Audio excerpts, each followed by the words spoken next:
Bienvenue à tous sur TV5 Monde. Merci de nous rejoindre sur la chaîne francophone pour la 3e édition du Tour cycliste international de la RDC. Durant une dizaine de jours, nous serons avec vous pour vous faire vivre ce grand événement continental comme si vous y étiez. Justement, nous sommes allés à la rencontre des léopards de la RDC à quelques heures de la première étape.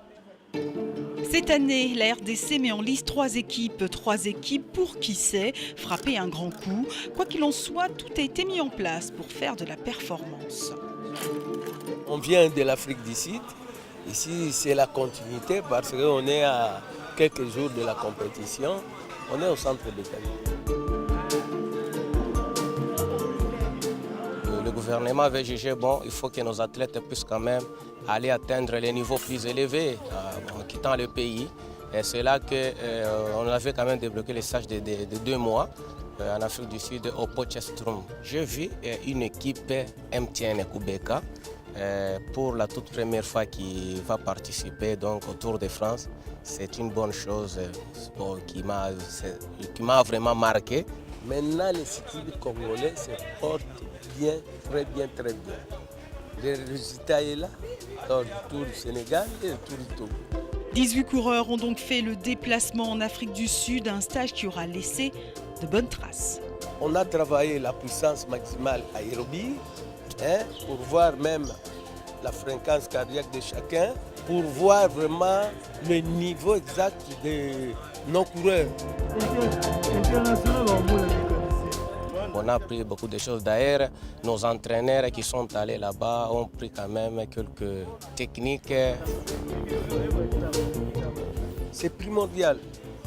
Pour aller de l'avant, il faut vraiment la discipline. Mais tu sais que pour être un entraîneur, il faut avoir un bras de fer vêtu de velours. Un bon sprinter, Espoir Ezali, donc Occasion Ezali, le capitaine de l'équipe c'est Jean-Jacques Christian. Oui. Donc je le présente ici, un bon rouleur, il grimpe convenablement, très résistant à la compétition. Et ça c'est le jeune Mayele qui a fait 2 fois 2e place au Togo. Nous sommes les oiseaux d'un même plumage. On se connaît bien même le niveau. Je pense que le staff technique ne va pas quand même tâtonner. Chacun vraiment aura sa place selon les rendements et la performance. Jean-Louis a remporté la dernière étape à l'édition précédente. Il compte sûrement faire mieux que l'an dernier, tout comme ses coéquipiers qui n'auront besoin que d'un seul homme. Le cyclisme, c'est un sport qui part vers le public. Donc je suis sûr que les encouragements du public, le public sera là. Donc ça sera une bonne chose pour nous, les encouragements du peuple congolais. On est déterminé à faire de bons résultats. Et le moral est très bien pour le Tour. Tous les ingrédients sont donc là pour que la sauce se prenne, une bonne sauce à la congolaise, car les léopards semblent avoir faim de victoire.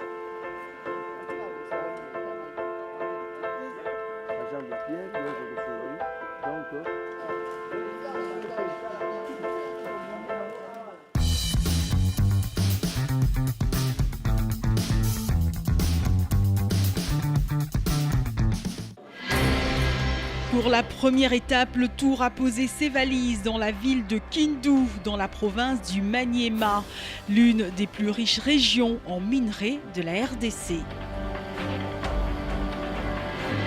La ville de Kindu découvre le Tour qui passe pour la première fois chez elle et il était hors de question que ces populations venues nombreuses manquent ce grand événement.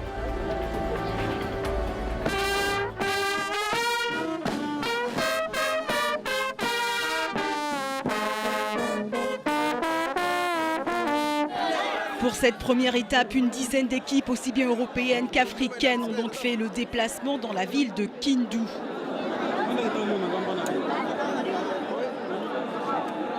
Devant un public venu nombreux, les coureurs gèrent les derniers détails dans une concentration maximale en présence de l'enfant du pays, le Premier ministre Matata Ponyo.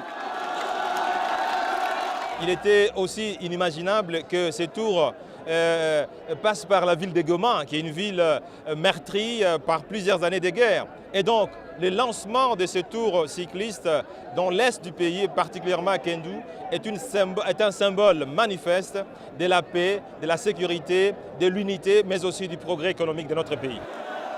Les coureurs sont donc fin prêts pour prendre le départ de cette première étape donnée par le Premier ministre. Et dès les premiers mètres, déjà une panne technique pour la RDC qui, après réparation de sa roue, s'empresse de rejoindre le peloton.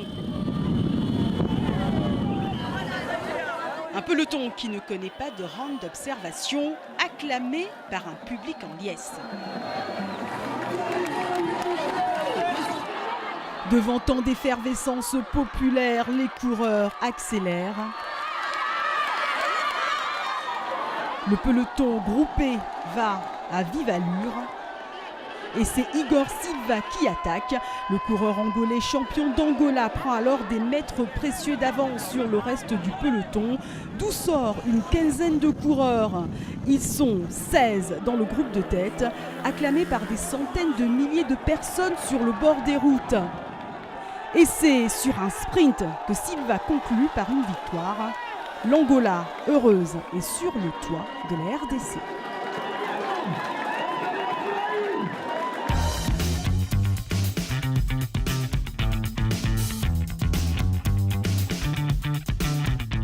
Tous ceux qui connaissent la RDC savent que ce sous-continent vit aussi au rythme des arts et l'endroit que nous allons vous faire découvrir maintenant en est le symbole parfait. Ne vous fiez pas aux apparences, nous ne sommes pas dans un lieu de villégiature. Ici, nous sommes à l'Académie des Beaux-Arts, la première institution d'art au Congo. Fondée en 1943, la première en Afrique centrale. Nous avons 7 départements, la peinture, la sculpture, le métal, la céramique, la communication visuelle, l'architecture intérieure et la restauration et conservation des œuvres d'art. En fait, l'académie, pour moi, c'est un lieu pas comme tous les autres. C'est exceptionnel, l'Académie des Beaux-Arts.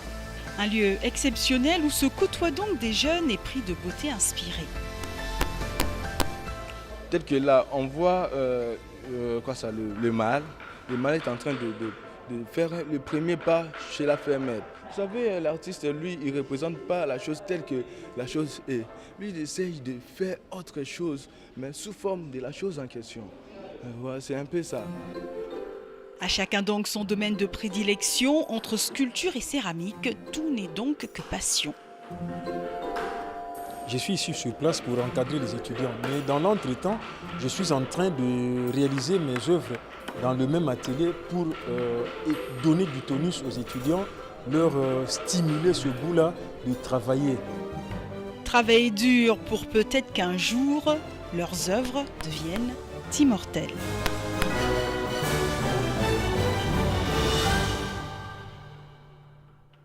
Rendez-vous sur le tour demain, mais nos programmes continuent sur tv5monde.com, mais également sur les réseaux sociaux. À demain, salut!